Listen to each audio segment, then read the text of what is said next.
প্রিয় ভিউয়ার্স, আজকে আপনাদেরকে গ্রামীণ এলাকায় নিয়ে আসলাম।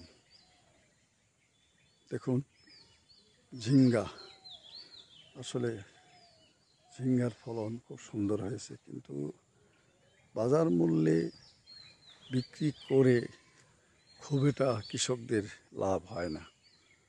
ওপাশে ধান, ভুট্টা দেখছেন, সম্পূর্ণ জমিটাই কৃষি।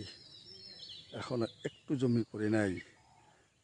এই জমিগুলো আজকে থেকে 30 থেকে 40 বছর পূর্বে ফাঁকা পড়ে থাকতো, কোনো আবাদ হতো না। এখন আধুনিক যুগ আসাতে মানুষ একটু জমিও ফাঁকা রাখে নাই, সমস্ত কিছু দেখেন কৃষি আবাদ, বারোমাসি ফসল, ধান, সবজি, যখন যেটা হচ্ছে সেটাই করা হচ্ছে।